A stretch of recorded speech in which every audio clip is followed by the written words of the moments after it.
talk about it. Tyra Hill Show. We got a busy schedule with Martin Luther King holiday fast approaching, Black History Month coming up, so many commemorations and different things, but also the ongoing push as we continue to think about what happened in the first year with the American Rescue Plan, what happened in the first year with the infrastructure plan, and moving towards Build Back Better. Not to mention updates that you'll hear soon on things like voting rights, especially, and police reform. It was just announced that the president and vice president will be heading to Atlanta to have some of these conversations on voting rights. So there's a lot to tell you about, but we're going to switch the program up just a little bit today, and we're going to start with Erica Lowe, our Black Media Director, who's going to come and give you some updates up front, and then after that, we will be going into remarks from Secretary of Education. So, Erica, happy New Year to you. Happy New Year, everybody. Happy New Year, Trey. Thank you for that. Well, as everybody knows, today is Jobs Day.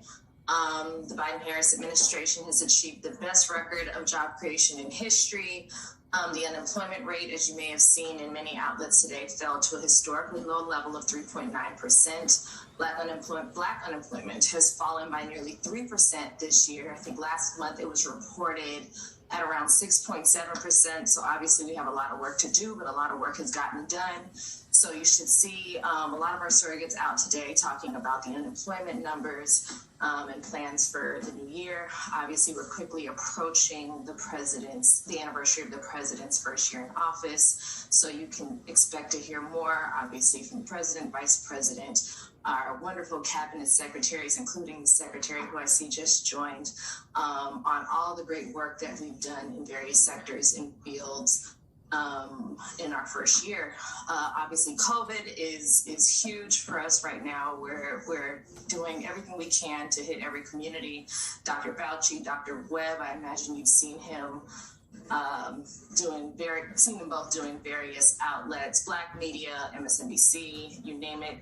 Our goal is to hit as many communities as possible. So if there is a community or a local radio or TV station that you think we haven't hit, but it would really benefit from just learning more about the COVID resources, please reach out to Trey, reach out to me. They are available and they are very eager to talk about COVID-19 and the resources available.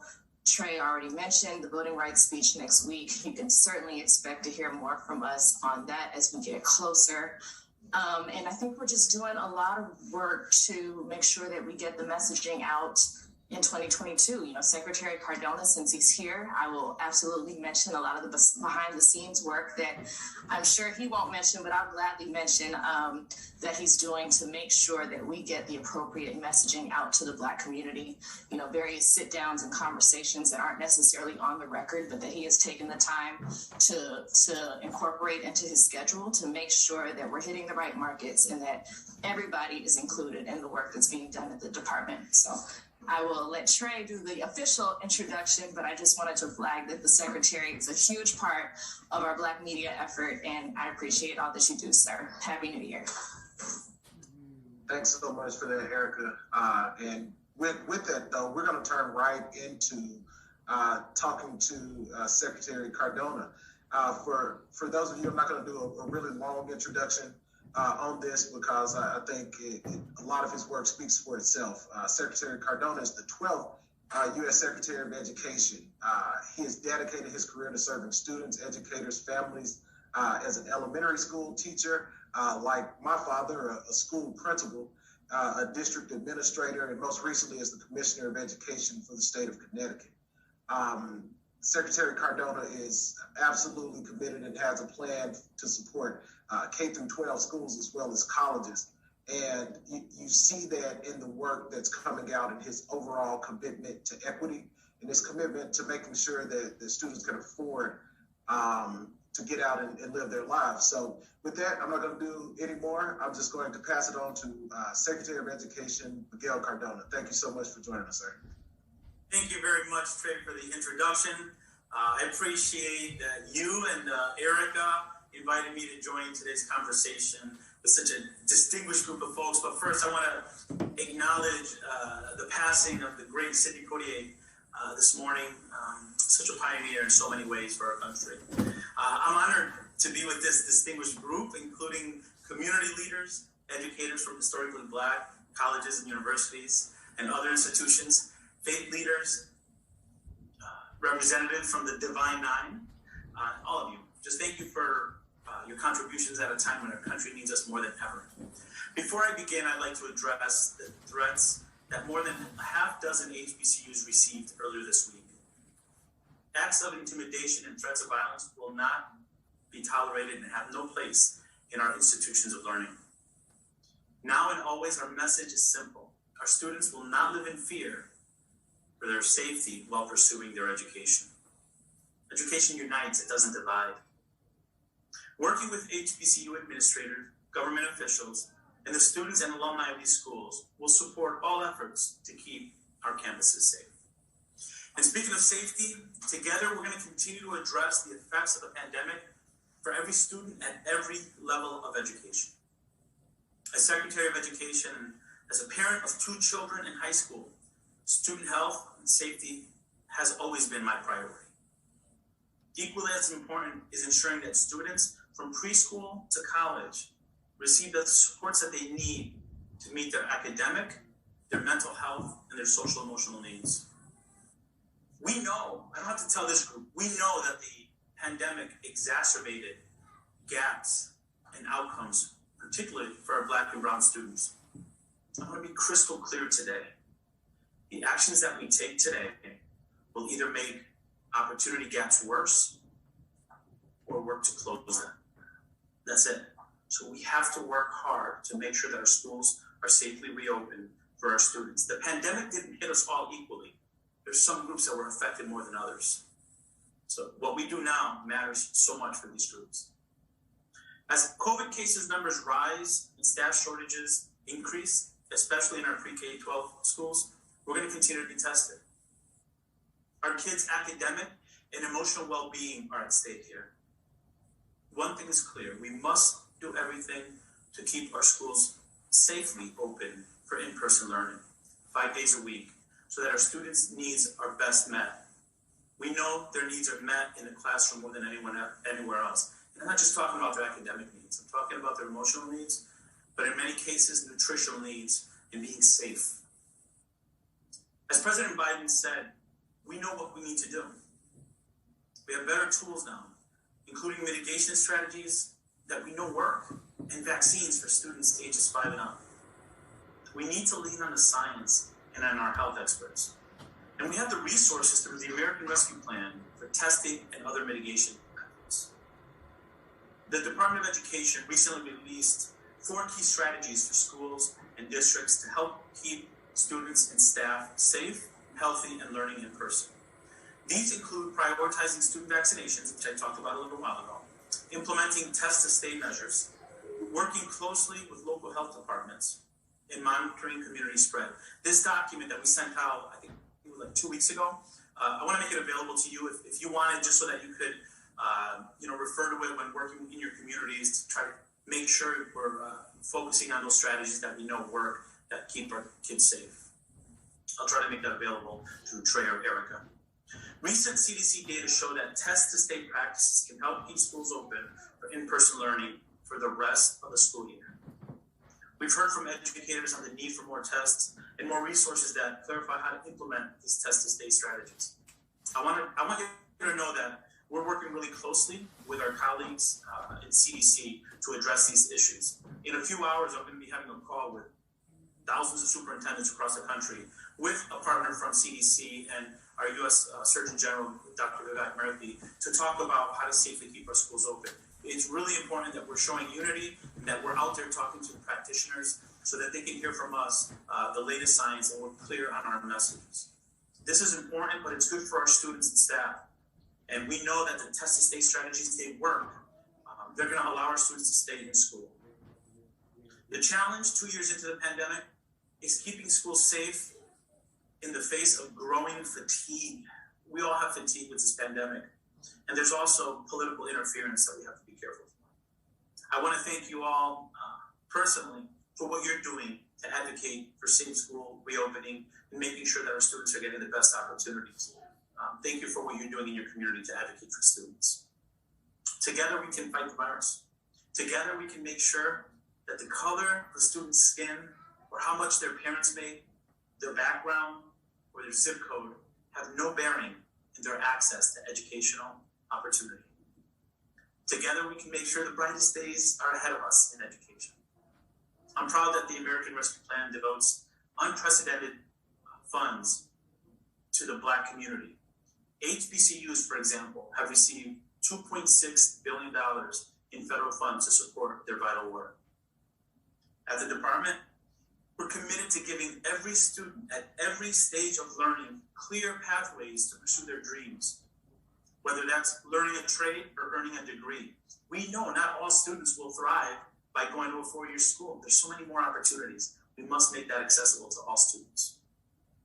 For our Black students in particular, we know they face greater hurdles when it comes to financing their college education and repaying student loans. We know that Black students are more likely to borrow, struggle with repayment, and default on their student loans than their peers. We need to make higher education more equitable and accessible to all. That's one of the big reasons why I'm proud of our work to deliver meaningful relief to student loan borrowers. Our public service loan forgiveness program has canceled over $12.7 billion in debt for more than 640,000 borrowers. Just in the last 8 months, $12.7 billion in relief. And now we've extended the pause on payments to May 1st, 2022 to lessen the burden of Omicron and help borrowers transition smoothly back to repayment. So far, the payment pause has saved tens of billions of dollars for more than 41 million borrowers. From cradle to college, the Biden administration is laser focused on creating a more equitable education system so that all of our students can lead thriving lives. They need us now more than ever. I'm eager to work with you to get this job done, and I'm also eager to hear your perspective. So why don't we transition over now to the questions? Thank you.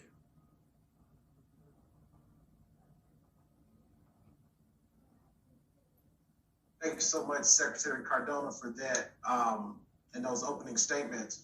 And also thank you for being willing to answer a few questions from our audience today. So we're going to start right in with the questions, and I'm going to go first to one of our faith leaders who had a question for you, the Reverend Dr. Leslie Copeland-Toon. Let's see here. Dr. Copeland-Toon, are you there? I'm here, yes. Thank you. Thank you. So thank you, Secretary Cardona. It's great to have you and to hear what you have shared with us today. My question is, there are widespread reports of teacher dissatisfaction and burnout. How is the administration prepared and preparing to address a coming crisis of teacher resignations and teacher shortages? Thank you, Dr. Copeland-Toon, for the question. You know, I've been in education over 20 years, and it's always felt like in education, you're asked to do more with less. And it's sad that in many cases, in many parts of our country, teachers are still fighting to be considered a profession. That's unacceptable. It's unacceptable that teachers have to work 2 to 3 jobs to make ends meet. That's unacceptable, given the important work that they do. I'm really proud of the work that we've done to communicate that the American Rescue Plan can be used to lift teacher salary, to ensure we have adequate teachers want a place where they can learn and feel supported. So when we talk about providing funds so that we can have more school social workers, that's going to release the burden on some of those classroom teachers who are trying to do everything for their children. We also know that in the Build Back Better framework, the president recognizes the importance of lifting the profession by providing professional development opportunities, more career advancement opportunities. And this is what we're going to do. We're going to focus on continuing to lift the profession, making sure they make a livable wage, and then listening to our educators when we make decisions that impact them and their students. I think teachers want to feel supported, they want to feel listened to, and they need to make a decent salary in order to feel supported. So that's what we're focusing on in the Biden administration. Thanks so much for that, Secretary Cardona. We're going to go next to Lenny Frank Bailey. who comes to us from a school district in California.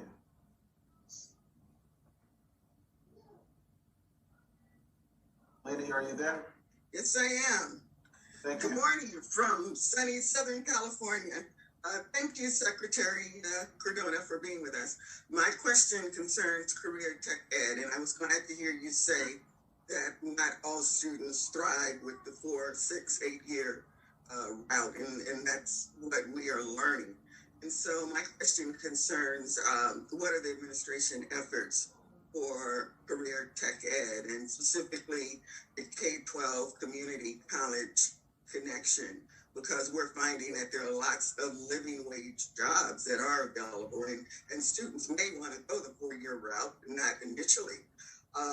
Also, it can be a hard sell. I mean, as a Black parent, I understand that we don't want people telling our kids, no, you can't go to a 4-year college. So that's not what we're saying, but it can be a hard sell getting parents to look at career tech ed as an alternative, but it can be quite lucrative. So I'd like to know what efforts the administration is making in that area.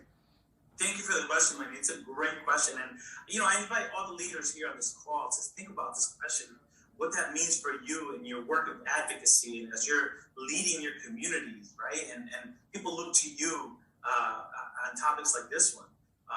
First of all, Lenny, it's sunny over there. I got pictures from my wife. They got about a foot of snow in Connecticut. DC is somewhere in the middle.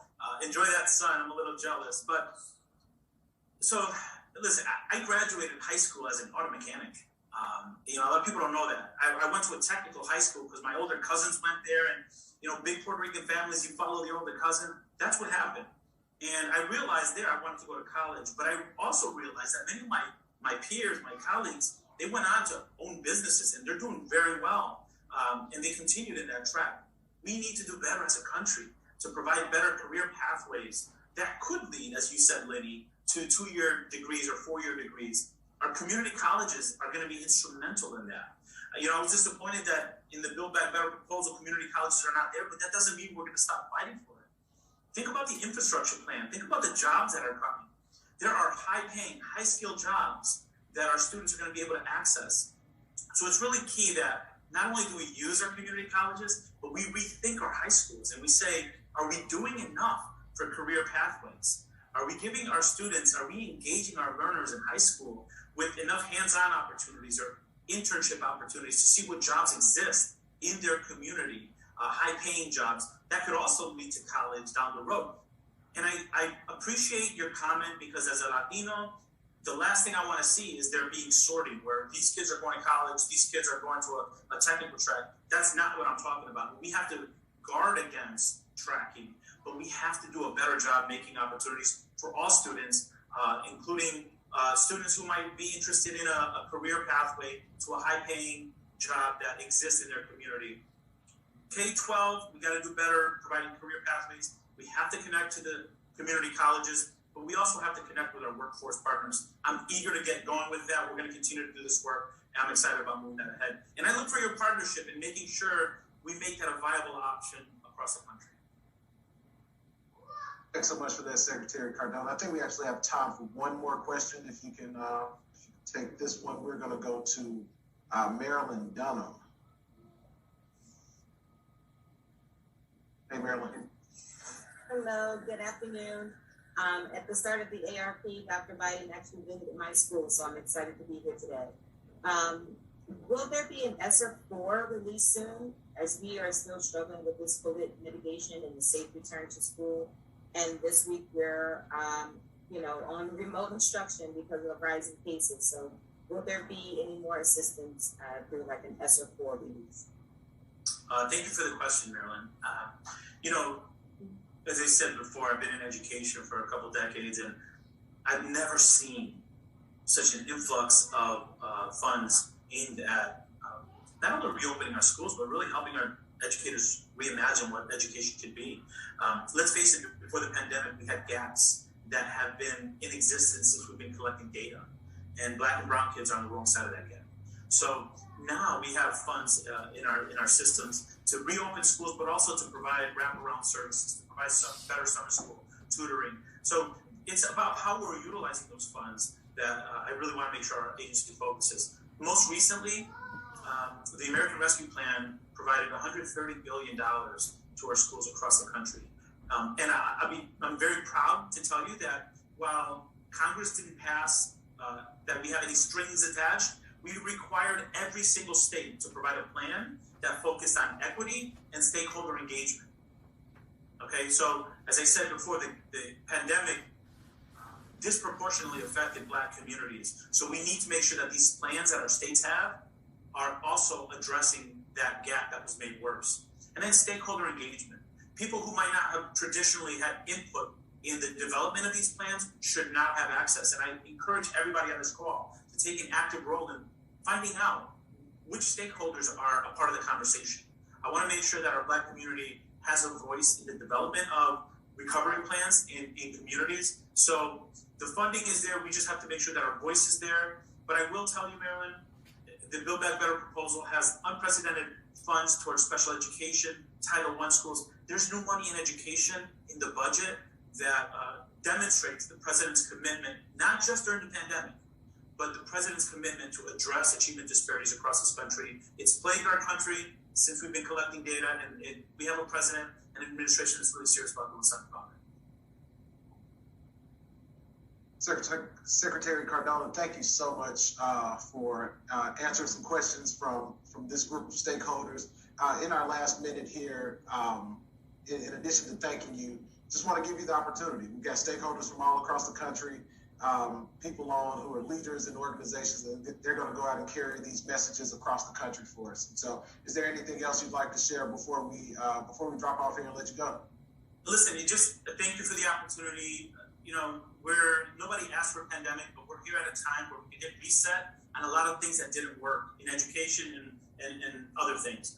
I want us to work together to go from urgency to agency, to give voice to those who are affected by the pandemic so that they continue to lead. I look forward to partnering you with this, and I wish you the very best. Take care. Thank you so much, everyone. Secretary Miguel Cardona joining us here today at the Black Community Stakeholders Call. Thank you so much, Secretary Cardona. Take care. All right, everybody, that's going to wrap up our call today. Thank you to all of our colleagues from the Department of Education who helped to arrange for Secretary Cardona to join us. I see that there are other questions and people with their hands up, so if there are things that you need to send over, feel free to send us an email, and we'll pass those over to our colleagues at Education for more information. Be looking out. We're going to have a stacked newsletter coming your way this weekend. And so we'll have a lot of updates for you and then kind of a look ahead to what else we're going to have going over the course of the next few months. So thank you again. Happy New Year to everyone out there.